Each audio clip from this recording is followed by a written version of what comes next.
یہ لیکچر 11ویں جماعت کے لیے، اور اس میں ہم اقبال کی جو غزلیں ہم نے پڑھی اس کے سوالات، اس سے متعلق سوالات کچھ۔ پہلا سوال، وہ آنکھ کے ہیں سرمئی افرنگ سے روشن، پرکار و سخن ساز ہے نمناک نہیں ہے۔ اس شعر میں وہ آنکھ سے مراد کس کی آنکھ ہے؟ یہاں پہ یہ بتانا ہے کہ وہ آنکھ جو لکھی گئی ہے، یہاں پہ شعر میں استعمال ہوا ہے یہ اصطلاح یا جو آنکھ لفظ، تو کس کے لیے؟ جواب اس کا، اس شعر میں وہ آنکھ سے مراد اس شخص کی آنکھ سے جس نے مغربی تعلیم حاصل کر کے اپنی نظر بس مادی دنیا تک ہی محدود کر لی ہو، اور وہ اگرچہ ماہر فن ہوگا، اگرچہ اس نے کتابوں کی کتابیں لکھ ڈالی ہوں، اس کے دل میں ایمان، خدا کا خوف، انسانیت کا درد ایسی کوئی چیز نہیں پائی جائے گی۔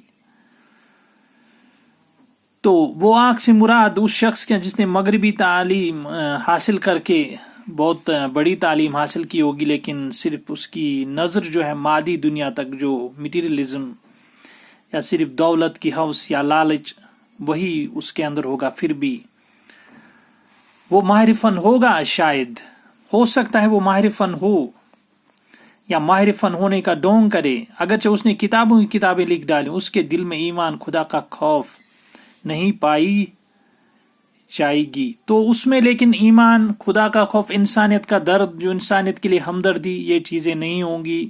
ظاہر سی بات ہے، وہ صرف مادی دنیا تک اس نے اپنے آپ کو محدود کیا ہوگا۔ اس کے مشینی دل میں کبھی ایسا سوز پیدا نہیں ہوگا جو اس کی آنکھوں سے آنسو بن کر ٹپک پڑے۔ جو مشینی دل ہے اس کا، اس میں کبھی وہ سوز نہیں ہوگا جو آنسو بن کر ٹپک پڑے۔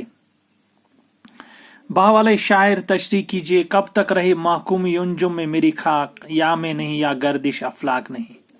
اس شعر کی تشریح گزر چکی ہے، جو ہم پھر سے یہاں پہ تشریح کریں گے۔ اس کی جو تشریح یہاں پہ لکھیں گے، آپ کی یہ شعر علامہ اقبال کی غزل سے لیا گیا ہے۔ اس میں شاعر فرماتے ہیں کہ میرا یہ خاکی وجود کب تک ستاروں کی غلامی کرتا رہے گا، یعنی اس غلط فہمی میں رہے گا کہ جو کچھ ہوتا ہے ستاروں کی تاثیر یعنی تقدیر سے ہی ہوتا ہے، اس لیے جدوجہد کرنے کی ضرورت نہیں ہے۔ اگر میری خودی زندہ ہے تو ستاروں کی گردش سے تقدیر وابستہ کرنے کا کیا مطلب؟ میں تو خود اپنی تقدیر رقم کرنے آیا ہوں۔ تو یہاں پہ اقبال نوجوانوں سے مخاطب ہے دونوں غزلوں میں۔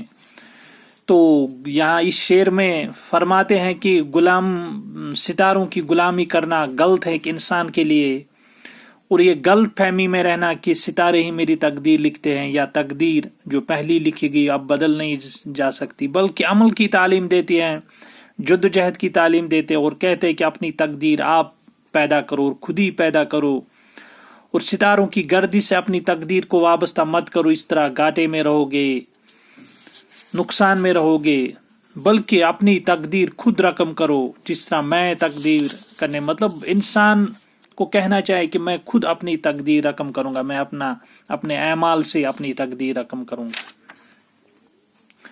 اور ایک سوال یہاں پہ، شاعر دوسری غزل میں کس سے مخاطب؟ شاعر اس غزل میں مسلم نوجوان سے مخاطب ہے، دوسری غزل اور پہلی غزل میں بھی۔ دونوں غزلیں عموماً ان میں نوجوانوں سے مخاطب ہیں، پہلے میں کچھ شکوہ ہیں، دوسرے میں بھی نوجوانوں سے مخاطب ہیں کہ عمل اور جدوجہد کی تعلیم دیتے ہیں نوجوانوں کو۔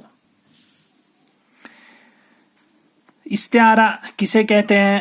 یہاں پہ جو لفظ ہے استعارہ، ایک شاعرانہ اصطلاح استعمال ہوتی ہے۔ استعارہ کے لفظی معنی ہے عاریتاً لینا، یعنی وقتی طور ان دا سینس کہ ہم کوئی لفظ کسی کے بدلے استعمال کرتے ہیں تاکہ اس میں وہ ایک الگ کیفیت پیدا ہو، اس میں زور پیدا ہو اس جملے میں یا اس شعر میں۔ تو استعارہ ہم استعمال لفظ، یا کسی کو کہتے کہ تو شعر ہے تو استعارہ، اگر تو شعر کی طرح بہادر ہے تو وہ تشبیہ بہادری سے دینا شعر کی۔ تو یہ الفاظ ہم استعمال کرتے ہیں تاکہ زور پیدا ہو ہمارے کلام میں، چاہے وہ نثر ہو چاہے وہ شاعری ہو۔ اصطلاح میں اس طرح اس معنوی صنعت کو کہتے ہیں جس میں کسی لفظ کے حقیقی معنی کو مجازی بنا کر دوسری چیز کے بدلے میں استعمال کیا جائے۔ جو میں نے کہا کہ دوسری چیز کے بدلے میں استعمال کیا جاتا ہے کہ تو شعر ہے، تو یہ استعارہ ہو گیا۔ شعر استعارہ مطلب کسی انسان کو کہنا کہ تو شیر ہے تو اس کو شیر سے استعارہ بنا دیا گیا، استعارہ استعمال کیا گیا شیر کا.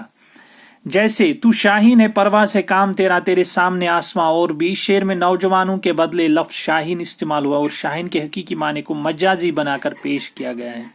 یہ استعارہ ہے. شاہین ایک پرندہ اور اس کے بدلے شاہین کو نوجوان کے بدلے استعمال کیا گیا تاکہ شعر میں زور پیدا ہو اور اس کیفیت الگ پیدا ہو.